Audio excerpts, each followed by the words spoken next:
Hello everyone, welcome to Yashoda Hospital's online segment Know Your Doctor session.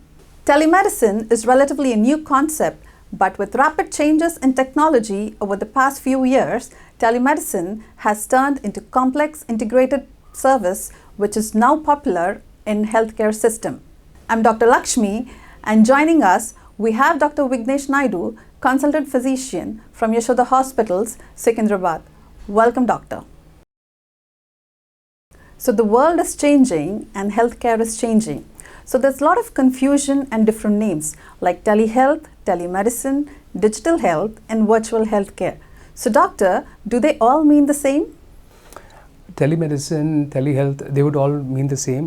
The very concept or the ideology of a telemedicine is that the patient and the doctor connect virtually over an audio-video platform or an audio-exclusive platform.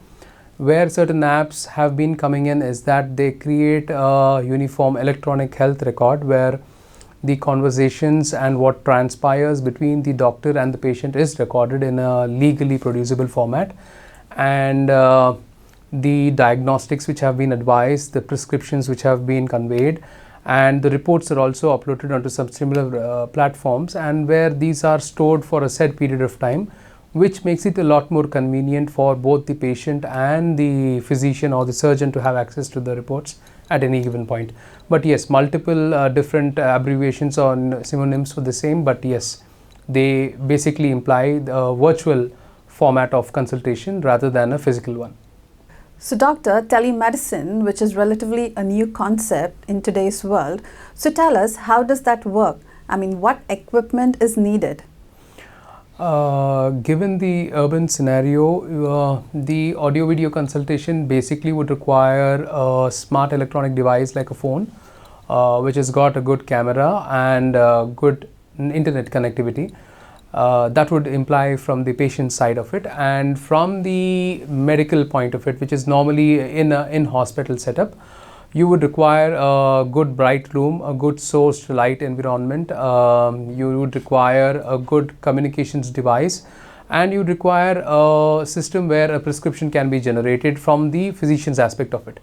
For the more advanced telemedicine platforms, we do have information devices which throw out relevant information points to the addressing physician or the paramedical person on the other end, in terms of vitals, in terms of the heart rate, the oxygen saturation, the blood sugar levels, the ECGs which are uploaded to the platform, and that would enable to address any real-time scenarios. Equipments have also come out in terms of examining the eye, the inner ear, skin lesions can be picked up with, say, dermatoscopes. So it is evolving. The concept of telemedicine is constantly evolving, and with growing time, I think this would definitely be a force multiplier in a country like ours, where there is a significant amount of divide within the requirement and the availability of medical services across both the urban as well as the rural populations. Oh wow, I think that's great because only simple equipment is needed for teleconsultation, especially for patients. So I think that's amazing, and it's tremendous as to how the medical healthcare has evolved and the way we are practicing medicine today. So do you think this is beneficial more for the patients? It is definitely beneficial to the patients because there's a significant amount of wait time which is reduced. Transport expenditure and time spent on commuting also tends to come down, and so does your waiting time outside the doctor's cabin. But that being given, yes, there are certain scenarios where the audio video or the telemedicine is much more suitable, and there are certain scenarios where a physical format of the consultation is much more applicable or valid rather. But yes, overall, for a patient who finds it hard to move about, people who are bedridden, certain geriatric age groups or also pediatric age groups, or people who do not have the availability of a family member or attendant to get them in a physical consult, this AV or telemedicine is a much more easier and apt way to address immediate or impending health issue. I think that's great. So doctor, you've just mentioned that this is more beneficial for patients who are more bedridden or who cannot travel long distance, or the pediatric age group. So what are the general common conditions which are easily treatable via telemedicine? The ideal scenario for a telemedicine consult would be that we would try to avoid any acute complaints or presentations where you are facing a serious or a semi-serious health issue for the first time. The most comfortable formats or ideal patients would be chronic health care patients, like say diabetes, asthma, cardiac failure patients, or chronic patients of coronary artery diseases, patients who have recovered from stroke. Certain times even departments like dermatology, when you have skin issues. Mental health illness patients find a significant amount of usage in this telemedicine format without ideally exposing themselves to the risk of getting infected or contaminating infections from a common pooled area where you normally wait in a given clinic or a hospital type of center.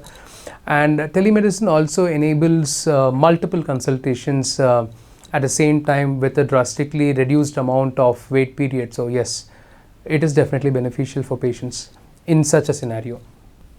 I think that's rightly said. So apart from the chronic health conditions, I think we have seen a huge surge, especially during the pandemic period.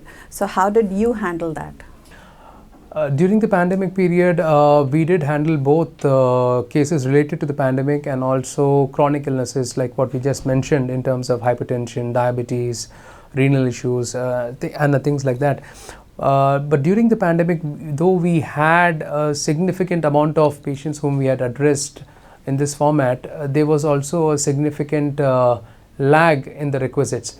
We would take complaints on face value of what patients had said. Not all of our patients had the required equipments in terms of monitoring the blood pressures, all the pulse oximeter, in terms of the heart rate and the oxygen saturations. And it would be purely transactional, and we didn't have a continuous way to keep monitoring these patients who were at home. So there were certain deficiencies or drawbacks that we have noticed, and we are trying to build upon that so that we address not just the transactional care but also chronic care of patients from our end. But that being said, patients in terms of diabetes, in terms of asthma, in terms of pediatric groups, it was a significant amount of help so that we were still able to stay in touch with our patients, address the day-to-day concerns of their issues, ensure that their values have been within the required parameters and things are not going haywire. But yes, so telemedicine did definitely get a boost during the COVID scenario or the pandemic. We have seen a drop in the telemedicine once the physical part of the consultations or the OPs have started again. So we are trying to build a model where we can work a sustained outreach to our patients, especially from the rural areas or people who come to us from the neighboring states, so that we can still maintain the same kind of care with a reduced amount of, say, travel burden or time constraint or financial expenditure which is undertaken by them just to have a consult with the specialist required. I think that was incredible because the tertiary healthcare was delivered to the rural areas, especially during the peak COVID times when it was needed the most. So let's discuss about the drawbacks. What are the challenges the consulting doctor would face during the consultation via telemedicine? The most common drawback for us as physicians is that we have to take the complaint at a face value. See, patients sometimes, especially say chronic illness patients like diabetes, are not able to describe a pain very specific to the area where it is. It's just because of the way their pain feedback system is impaired. So a patient whom we would normally say as a chest pain, maybe a diabetic could say as if he's got uneasiness over his abdomen or the shoulder or the hand. Sometimes we tend to miss out on very important clinical findings when we do not get to examine the patient real time, and sometimes immediate investigations like say an ECG or an echo or an emergency blood test to help decide whether it is an life-threatening problem or not tends to get delayed in a scenario where we do consult primarily on an audiovisual format. So there are certain drawbacks, but I think day by day multiple different formats, multiple different hospitals and healthcare providers are working towards addressing such kind of issues where a lag in between assessing what is absolutely crucial and what needs to be done immediately is addressed, so that the time lag between conclusively saying that the patient has got a priority 1 condition as against a regular complaint, so that no threat to life or loss of life or comorbidity tends to occur. So I think with going time, I think such healthcare providers will only get stronger, and especially in a country which is as huge as ours, I think we need to get there, especially towards the semi-urban or the rural populations. Yes, I think I absolutely agree with you on this part. So do you think this is going to cut down on the healthcare cost on a longer run, and do you think it's going to be more beneficial for the patients especially?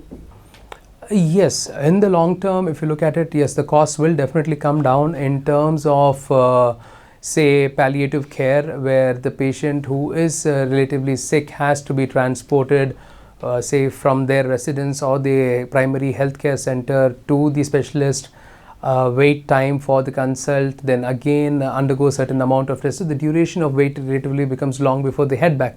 So all of these disadvantages can be overcome when we have long-standing chronic care program set in place, especially in this model where it is a hybrid between both the audiovisual or the telemedicine aspect of it, and also say a trained paramedic or a trained physician at place where you can directly relay the required input to the specialists who are handling or treating this particular patient. So in the long term, yes, it is definitely beneficial to the patient, but like I said, acute scenarios should not be addressed over the audiovisual format or the telemedicine format. It is only during the chronic care that you tend to utilize this more relatively safe. And the second place where we see a significant amount of utility for this particular telemedicine is taking second opinions. You get to access the best of the specialists across the country, across the globe for that matter, so that your decision making time significantly comes down, especially when a interventional procedure or potentially risky therapy is being instituted. So it helps the family of the patients or the loved ones take an informed decision, so that you are abreast with the latest medical skill set which is required, so that you can confidently put your trust on your treating physicians or the surgeons who are there. I think that's incredible, because the time is saved and the money needed to travel is also saved, and I think that's a wonderful concept. So before ending this episode, tell us, how do you see the future of telemedicine in India is going to be like? Telemedicine is definitely here to stay. It will definitely increase over the period of time, because the pandemic has kind of surged the usage of telemedicine. So people, especially in the urban and the semi-urban settings, have had a taste of how easy it is to consult somebody. There are a certain amount of drawbacks, but they can definitely be addressed the rate at which we are progressing.